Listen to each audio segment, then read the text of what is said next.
जय श्री राम साथियों, स्वागत है आप सभी का फिर से हमारे YouTube चैनल पे।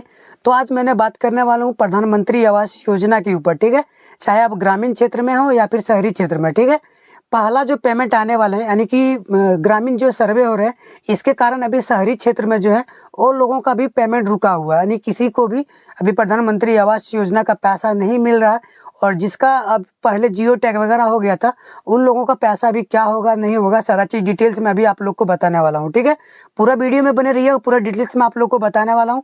जिसका भी सर्वे हुआ है उसको कब पीएम आवास योजना का लाभ मिलेगा, जिसका पहले जियो टैग वगैरह हो गया था, जिसका लिस्ट में नाम आ गया था, वो सब सारा चीज़ एक एक करके मैं आप लोग को बताने वाला हूँ। और जो शहरी क्षेत्र में आते हैं वो लोगों के बारे में भी पूरे डिटेल्स में अभी आप लोग को जानकारी देने वाला हूँ। ठीक है, पूरा वीडियो पे बने रहिएगा, पूरा वीडियो देखिएगा, तभी आप लोग को समझ में आने वाला है। ठीक है दोस्तों, अभी चलिए वीडियो को शुरुआत करता हूँ। अभी तक हमारे चैनल को सब्सक्राइब नहीं किए तो चैनल को सब्सक्राइब कर लीजिए और वीडियो को एक लाइक कर दीजिए। ठीक है, यहाँ पे आप सबसे पहले देख सकते हैं प्रधानमंत्री आवास योजना जो है दोस्तों, भारत सरकार की एक प्रमुख योजना है जिसका उद्देश्य है देश के हर एक नागरिकों को पक्का घर उपलब्ध कराना।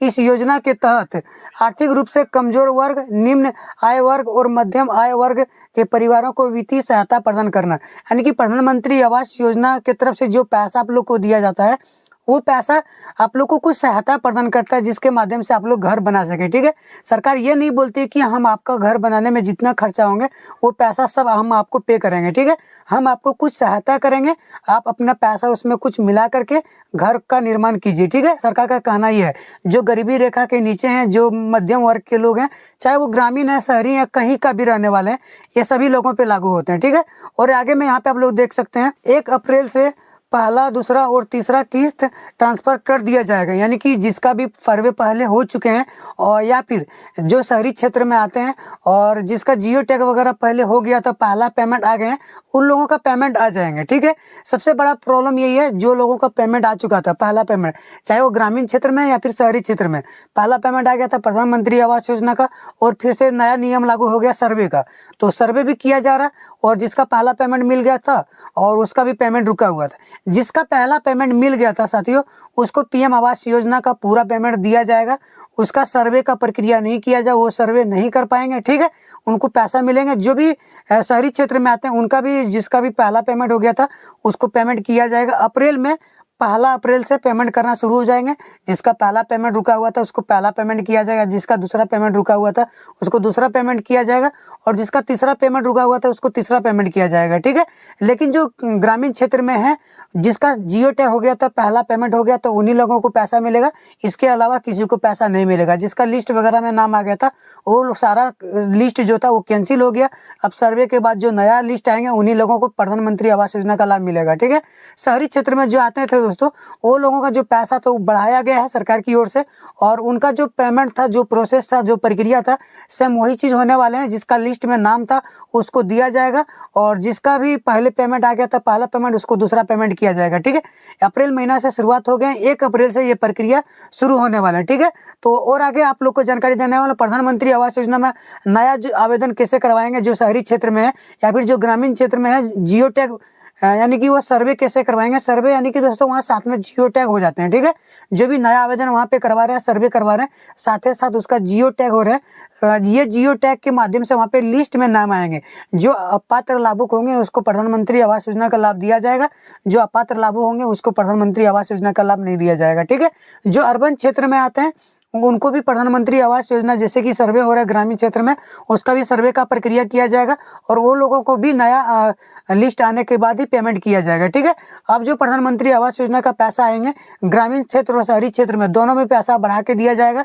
जो ग्रामीण क्षेत्र में पैसा दिया जाता था 1,20,000 रुपया, ये पैसा बढ़ा दिया जाएगा और जो अर्बन क्षेत्र में आते थे उनका भी पैसा बढ़ा दिया जाएगा। शहरी क्षेत्र वालों को 2.5 लाख रुपया जो पहले दिया जाता था, ये पैसा देने का जो घोषणा किया गया था, ये पैसा वो लोगों को मिलेगा। ठीक है, ये पैसा के साथ साथ उन लोगों को केंद्र सरकार की ओर से बाथरूम का जो योजना आया था, ये योजना का भी पेमेंट दिया जाएगा। लेकिन ग्रामीण क्षेत्र में पीएम आवास योजना में कितना पेमेंट किया जाएगा ये अभी तक खुलासा नहीं हो पाया। जैसे ही इसका खुलासा होता है सबसे पहले अपना चैनल पे वीडियो लेके आएंगे। हमारे चैनल को अभी तक आप सब्सक्राइब नहीं किए तो चैनल को सब्सक्राइब कर लीजिए।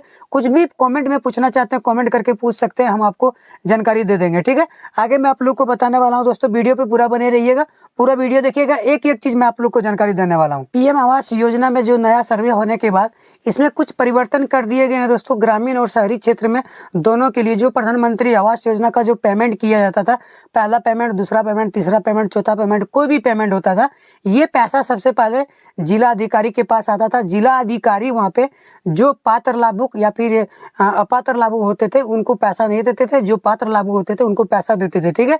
जो उनको योग्य लगता था उसके पैसा में, उसके अकाउंट में पैसा ट्रांसफर करते थे, और जो नहीं लगते थे उनको पैसा ट्रांसफर नहीं करते थे। इस प्रक्रिया में काफ़ी ज़्यादा बदलाव कर दिए गए हैं। अब जो होंगे दोस्तों, ये पैसा जो है आप लोग को डायरेक्ट लाभार्थियों के बैंक अकाउंट में पैसा आएंगे।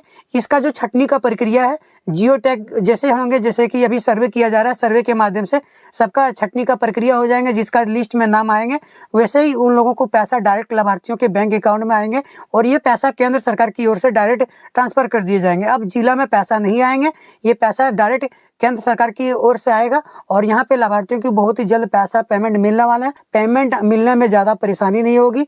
पहले जिला में आता था, जिला के बाद लाभार्थियों के बैंक अकाउंट में आने में काफ़ी ज़्यादा समय लग जाता था। यहाँ पे उन लोगों को पेमेंट मिलने में समय भी लगता था, लेकिन अब डायरेक्ट जैसे ही पैसा आएंगे, लाभार्थी तुरंत जाके पैसा उठाने के बाद अपना घर निर्माण में लग जाएंगे। प्रक्रिया चेंज करने के बाद लाभार्थियों को काफ़ी ज़्यादा फायदा होने वाला है।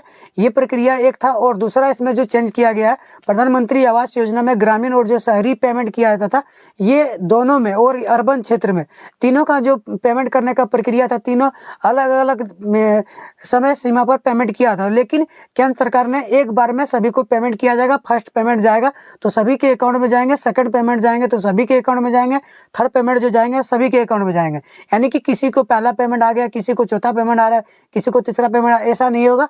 एक चरण में जो लाभार्थियों को पीएम आवास योजना का लाभ दिया जाएगा, ये कंप्लीट होने के बाद ही दूसरे चरण का काम शुरू होंगे, और दूसरे चरण में सभी को एक बार में पेमेंट किया जाएगा पैसा।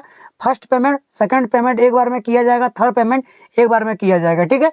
ये नियम भी लाया गया, बहुत ही अच्छा नियम है, एक साथ साथ सबका काम चलेंगे। ये जो नियम चेंज किए हैं दोस्तों, इस नियम से सबसे पहले आप लोग को डीबीटी जो वाला जो काम था, ये काम पूरा करवाना ही पड़ेगा। डीबीटी ऑन नहीं रहेगा तो केंद्र सरकार की ओर से जैसे ही पेमेंट किया जाएगा तो आपका पैसा फंस जाएगा, और वहाँ पे फिर जो आपको पैसा मिलेगा अगला चरण में, यानी कि आप मान के चल सकते हैं कि 3-4 महीना आप पीछे लेट चले जाएंगे, ठीक है। इसलिए जब भी कोई भी डॉक्यूमेंट्स वगैरह वहाँ पे दें, खाता दें, तो अपना डीबीटी ऑन करवा लें। जो भी हमारे चैनल पे न्यू आए हैं उसके लिए मैं आपको बताता हूँ, डीबीटी जो होता है डायरेक्ट ट्रांसफर बेनिफिट, यानी कि आपका अकाउंट में एक डीबीटी होता है, उसको ऑन करवाना पड़ता है। इसको ऑन करवाने के लिए आपका आधार कार्ड में मोबाइल नंबर लिंक होना चाहिए, और आपका मोबाइल नंबर में आपका OTP आना चाहिए, ठीक है। आपका आधार कार्ड में भी मोबाइल नंबर, आधार कार्ड आपके खाता में लिंक होना चाहिए, ठीक है, तब जाके डीबीटी ऑन होगा। डीबीटी ऑन होना बहुत ही ज़्यादा जरूरी है, डीबीटी ऑन रखना होगा, नहीं तो आपको पेमेंट नहीं मिलेगा, ठीक है। ये जो प्रक्रिया चेंज हुआ है, ये प्रक्रिया से सबसे ज़्यादा प्रभाव यही पड़ेंगे। जिला के पास रहता था तो समय सीमा इसका कुछ था, एक दिन में पेमेंट मिला तो 4-5 दिन के बाद फिर से पेमेंट कर दिया जाता था। लेकिन केंद्र सरकार की ओर से जब ये पेमेंट किया जाएगा तो एक साथ में सबको पेमेंट किया जाएगा। जिसका प्रॉब्लम आएगा उसको फिर अगला चरण में, या फिर दूसरा पेमेंट जब दूसरा किस्त आएगा उस समय उसको एक बार में दोनों पेमेंट कर सकते हैं, ये भी हो सकते हैं। लेकिन आपको ये चीज़ बहुत ही ज़्यादा ध्यान में रखना है, डीबीटी ऑन रखना है। डीबीटी ऑन नहीं रहेगा, आपके साथ बहुत बड़ा प्रॉब्लम हो सकता है। और आपके पास जो डॉक्यूमेंट्स रहेगा, जैसे कि मैंने आपको पिछली वीडियो में भी बता दिया हूँ, डॉक्यूमेंट्स आपके पास जो रहना चाहिए, Aadhaar card, PAN card, voter card, जाति प्रमाण पत्र, आय प्रमाण पत्र, फोटो, जन्म प्रमाण पत्र, जमीन का पर्चा, ये सारा चीज़ होना चाहिए। और ये सारा जो डॉक्यूमेंट्स रहेगा इसमें भी आपका कुछ कुछ सुधार होना चाहिए। प्रत्येक वीडियो में आपको बताता हूँ, जो भी नया यहाँ पे हमारे वीडियो में आए हैं उसके लिए मैं थोड़ा सा जानकारी लेके बता देता हूँ। अगर आपके पास जाति प्रमाण पत्र है तो आपको जल्दी पीएम आवास योजना का लाभ मिलेगा। आपके पास आय प्रमाण पत्र रहना बहुत ही ज़्यादा जरूरी है। अभी जो सर्वे कर रहे हैं, सर्वे भी वहाँ पे आपको आय प्रमाण पत्र लगेगा। जॉब कार्ड जो है दोस्तों, जॉब कार्ड आपको यहाँ पे लगने वाला है, जॉब कार्ड का नंबर वहाँ पे लगता है, ठीक है, जो भी लाभार्थी होते हैं उसका सत्यापन के लिए। तो ये सारा चीज़ आपको ध्यान में रखना होगा। अगर आपको और भी डिटेल्स में वीडियो देखना है तो यहाँ पे वीडियो लगा दिया हूँ, ये वीडियो आप लोग पूरा देख लीजिएगा, आपको समझ में आ जाएंगे, ठीक है दोस्तों। मिलते हैं फिर अगले वीडियो में, तब तक के लिए जय हिंद, वंदे मातरम।